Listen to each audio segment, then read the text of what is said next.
What is going on, everyone? This is Eric coming at you from just outside of Hartford, Connecticut, and today we're going to look at the Shaun Alexander trade, which occurred back on February 13th in the year 2000. Now, at the time, this was definitely known as the Joey Galloway trade, as Joey Galloway was one of the best wide receivers in the league. And this trade saw the Seahawks trade Joey Galloway to the Dallas Cowboys in exchange for 2 first-round picks. Now, Galloway and the Seahawks didn't have any problems, but the Cowboys were looking to get a new wide receiver one after Michael Irvin suffered a career-ending injury in the previous season. So the Cowboys, of course, wanted to remain on top, so they made this trade. So we'll start off with Joey Galloway and the Dallas Cowboys. Now, Galloway in Dallas, he unfortunately would tear his ACL in his first game as a Cowboy. Of course, it was in the fourth quarter, but it messed up his first season in Dallas, unfortunately. Now, after that, he did rebound well, having a strong 2001 season. After that, he had a better year in 2002, and then he regressed a little bit in 2003, and then they ended up trading him away. Now, they would trade him to the Tampa Bay Buccaneers in exchange for another star receiver, Shaun Johnson. Shaun Johnson was a good wide receiver one for Dallas for a couple of years before he walked. He just, the Cowboys weren't very good at that time. They were in a tough division, so nothing really amounted of him. So now we're going to discuss the Seahawks. Now, the Seahawks got 2 first-round picks. The first one was in 2000 when they got the 19th overall selection. With that pick, they would choose running back Shaun Alexander. Now, I'm not going to go into massive detail on Alexander. I already discussed him in a previous video, which will be linked in the description below. The players drafted before Tom Brady. He was one of the big names drafted before Brady, so I went into heavy detail on his career. So, basically, quick little brief info here. He had a quiet rookie year, but he would, break out big time in the 2001 season. He had another 1,000-yard season in 2002, and he had an even better year in 2003, and he improved even more so in 2004. Now, 2005 was Shaun Alexander at his absolute prime. He dominated. He rushed for 27 touchdowns in 2005. Now, he also had 1,880 yards on the ground that year.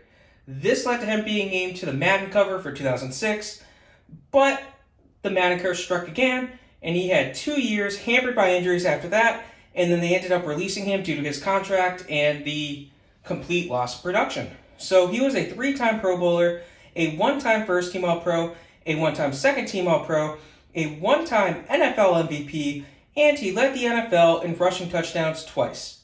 So the Seahawks also got Dallas's 2001 first-round pick, which would become the 7th overall pick. Now, this would be traded to the San Francisco 49ers along with the 191st pick for 3 picks, 9, 82, and 222. So with the 9th overall pick in 2001, the Seahawks would select wide receiver Corran Robinson. And Robinson had an okay rookie year. Now, his second year is his best year. He broke 1,000 yards for the first and only time in his career. Now, he has a decent third year for the Seahawks, but then he has an iffy up-and-down fourth year, and then he would walk from the team. Now, the 82nd pick was used on running back Heath Evans, and Evans spent 4 years as more of a blocking fullback than anything. He was technically a running back, but they used him more for blocking than actually running the ball. Now, the 222nd selection was used on offensive lineman Dennis Norman, who appeared in just a single game over 3.5 years before being waived. All in all, that's pretty impressive. The Seahawks got, 4 solid players, all of whom at least spent, 3.5 years on the team. You can't go wrong with that.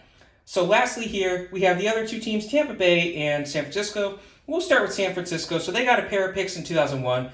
So with the 7th overall pick, they would select defensive end Andre Carter. And Carter had a solid 5-year career in San Francisco. Now, his second season was the best year for him. He had a career-high 12.5 sacks that year. Now, he had 32 sacks for the team over his 5 years before he would walk. Not a bad player. Now, the 191st pick was used on defensive tackle Menson Halloway, and Halloway never played a single snap in the NFL, not too uncommon for a 6th-round pick. Lastly, we have the Tampa Bay Buccaneers, who would acquire wide receiver Joey Galloway. So, Galloway, injuries would slow his production his first year, and then he had a career year in 2005 for the Buccaneers. And he had another strong year in 2006. Now, he followed up 2006 with another strong year in 2007.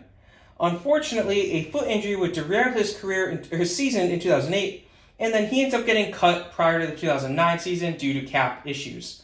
So, all in all, not the best pickup for the Buccaneers, but still a very good one at that, especially seeing as Keyshawn only spent 2 years for Dallas. So, all in all, this was an interesting trade. Really, Seattle made the best of this situation. They got 4 players. Like I said, all of them spent at least 3.5 years on the team. The 49ers got a decent pass rusher for, 5 years. Dallas didn't necessarily solve their receiving problems. And Tampa Bay got themselves a solid player for a few years. This was the Shaun Alexander trade. Hope you guys enjoyed it. Have a good rest of your day.